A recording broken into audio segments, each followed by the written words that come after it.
Bonjour tout le monde, mon nom est Daniel Lafrance, bienvenue à notre tutoriel After Effects. Aujourd'hui, ce que je vous propose, c'est en truc rapide, c'est quelques petits raccourcis pour vous faciliter la vie dans After Effects.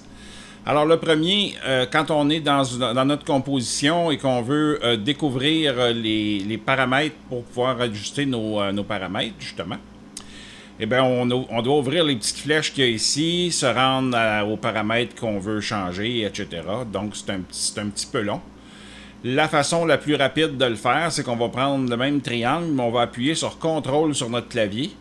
On va le maintenir enfoncé et on va cliquer sur le triangle. Ça va ouvrir toutes les possibilités qu'on a donc dans nos paramètres en dessous.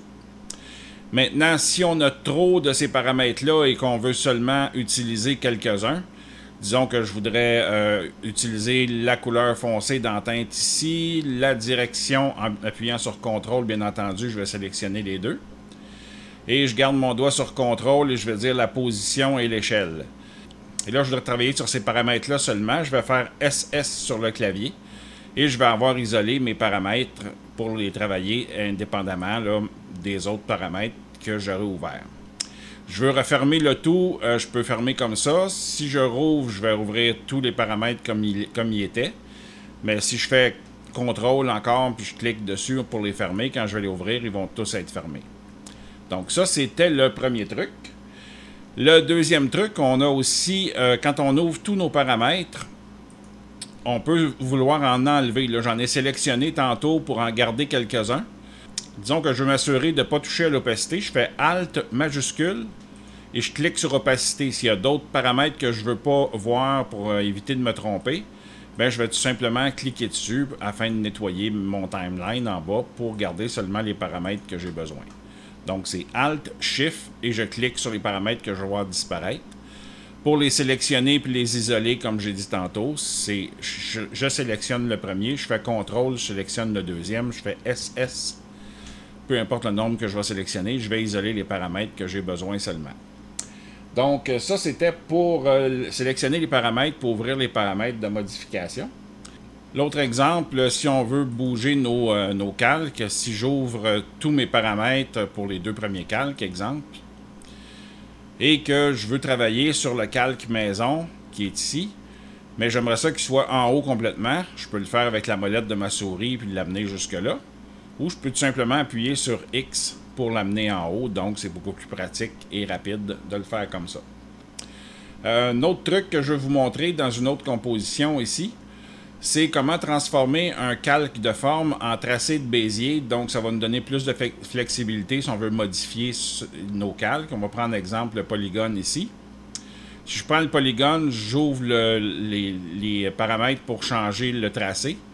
Bien, si je vais dans le tracé, j'ai plusieurs paramètres qui me permettent là, de travailler avec, là, de changer la grosseur, le rayon, la rotation, etc. Mais je ne peux pas nécessairement déplacer ces points-là. Donc, si je veux pouvoir le faire, je vais cliquer sur Tracer polyétoile avec le bouton droit de la souris, faire sortir le menu ici, je vais convertir en calque de Bézier. Ça, ce que ça fait, si je zoome un petit peu dedans, c'est que là, j'ai des poignées qui sont installées à chaque coin. Donc, si je vais chercher mon outil pour sélectionner mes poignées, je vais pouvoir le faire et changer mes points de place ou carrément modifier, là, si je veux modifier, exemple, avec mon outil pour changer, faire ma conversion de sommet. Bien, je vais convertir le sommet ici, puis après ça, reprendre ma plume si je veux, et là, je vais pouvoir changer la courbe ici, créer complètement une autre forme à partir du calque de forme que j'ai tracé au départ. Donc, ça, c'était un autre truc. Et le dernier, mais non le moindre, on va aller dans celui-là ici. Un client ou quelqu'un vous fournit un dossier Photoshop avec des calques Photoshop et vous demande de modifier un texte. Pour éviter à aller dans Photoshop, tout ce qu'on a à faire, si on veut modifier, exemple, le texte taxe applicable ici, on veut mettre taxe incluse, on va tout simplement cliquer avec le bouton de droite sur le calque Photoshop et on va le convertir en texte modifiable. Si vous avez la police de caractère disponible sur votre ordinateur, ça va tout simplement devenir un texte qui est modifiable. Donc, si je double-clique dessus, je peux aller changer ça ici pour incluse. Et voilà. Et là, si je le réactive là, pour avoir tout en majuscule. Et voilà. Là, on a fait la modification. Si jamais vous n'avez pas la police, ben il faut tout simplement vous la procurer. Là, sinon, vous allez avoir un message d'erreur. Je pense que j'en ai un que j'ai pas la police ici. Donc, si je veux le convertir en calque, en texte modifiable, il va m'envoyer un message comme quoi j'ai pas la police.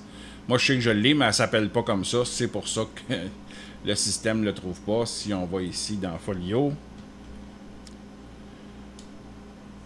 là, on vient de la trouver et voilà, c'est réglé. Donc, c'est assez facile à convertir les textes et les modifier sans passer par Photoshop quand le client nous a fourni un dossier Photoshop. Fait que c'est pas mal tout pour les trucs rapides aujourd'hui. J'espère que ça va vous aider dans vos travaux à l'avenir. Si vous avez apprécié la vidéo, ben faites-moi un pouce en l'air. Ça me fait toujours plaisir de voir vos commentaires aussi en dessous de la vidéo puis d'y répondre.